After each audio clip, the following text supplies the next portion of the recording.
This is Module 8 of Applications in Engineering Mechanics. Today's learning outcome is to make use of the method of sections to analyze truck structures. We've learned the method of joints or pins, but today we're going to go through and use the method of sections. So here's our problem. We're asked to determine the force in member GH here of the truss shown below.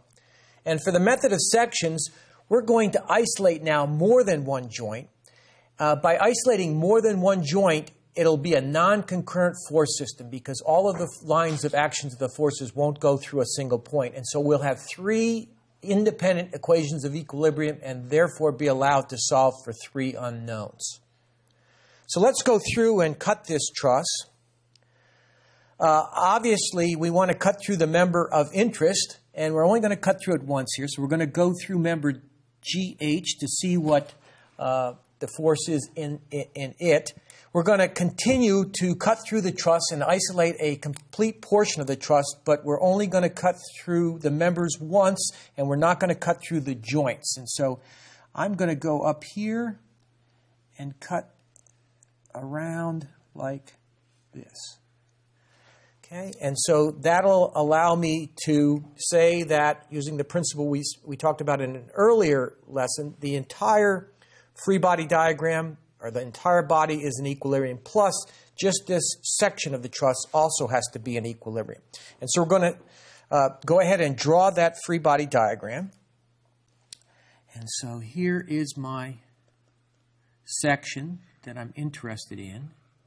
I've cut through this member GH, I've cut through this member DH, and I've cut through this member ED.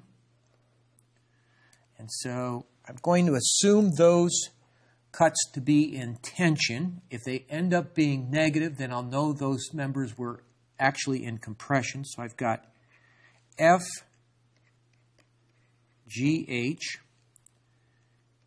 FDG, and FDE. Plus, I have my roller reaction down here externally applied to this section. And the roller reaction just gives me a force in the y direction, which I'll assume to be up. So it's F sub y. So that's a free body diagram of the section I'm interested in. You'll notice in my rules down here, I will only solve for the external reactions if they're within the cut. And so in this case, we do have the external reaction F sub y within the cut. So I'm going to go ahead and solve for it. And the way we do that is by looking at a free body diagram of the entire truss itself. And so in addition to this Fy support, for the entire body, we also have a pin reaction over here. The entire truss has a pin reaction over here, A sub x and A sub y. So, there is my entire free body diagram with for the entire truss. And my question to you is, what equation should you use to solve for Fy, which is going to be within this sectional cut? And so think about that for a second and come on back. Okay, what you should have found or stated was that let's go ahead and just use the sum of the moments about A. By doing that, I'll only have one unknown, F sub y, and be able to calculate that reaction that's within the sectional cut. So I'd like you to do that on your own. When you've finished and solved for Fy, come back and we'll do it together. Make sure you got the correct answer. Okay, here's the calculation for F sub y. I chose counterclockwise arbitrarily as my sign convention for assembling my equation. I have this 1 kilonewton force here. It's going to cause a clockwise rotation about A. Therefore, it's negative in accordance with my sign convention. So I have -1 times its moment arm, the perpendicular distance between the line of action of that force and the point about which we're taking the moment, which is 3. You keep doing that for the 1.5 kilonewton force, the 3 kilonewton force, the 2 kilonewton force, and F sub y.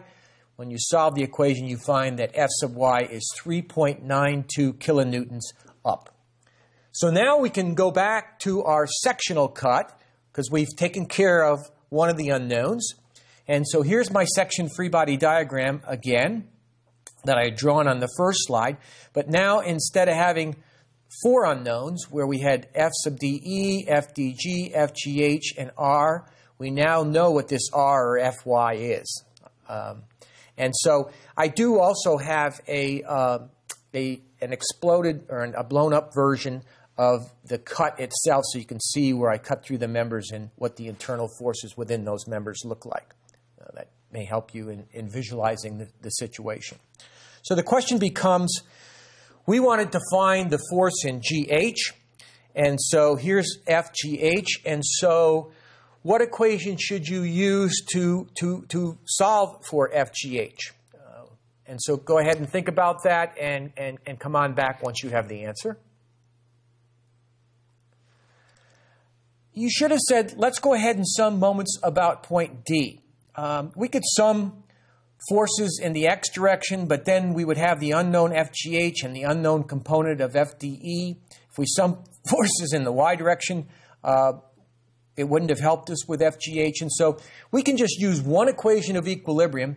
By summing moments about point D, we'll solve directly for the force in member GH. And that's because FDG and FDE, the other 2 unknowns, have their line of action that go through point D. And one other thing I'd like you to note is we can sum moments anywhere on the body or what we call the extended body. So it could be off the body. And so in this case, our section is down here. Point D is off the body, but we're perfectly fine in summing moments. It still has to be equal to 0 for the body to be in equilibrium, or this section to be in equilibrium. So we'll go ahead and do this together. If I sum moments about D, I've chosen counterclockwise as positive.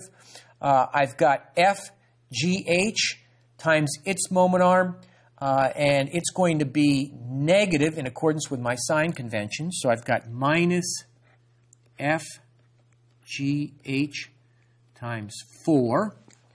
And then I've got the 3 kilonewton force, which is also going to cause a clockwise rotation about G. So that's going to be minus 3 times its moment arm, which is 1.5. And the only other force that's going to cause a rotation about point D is the 3.92 force reaction at F. And so if I look at that, it's going to cause a counterclockwise rotation. That's positive in accordance with my sign convention, so it's plus 3.92 times its moment arm, which is 4.5, equals 0. If you calculate that math, you'll find FGH equals 3.29. It's positive.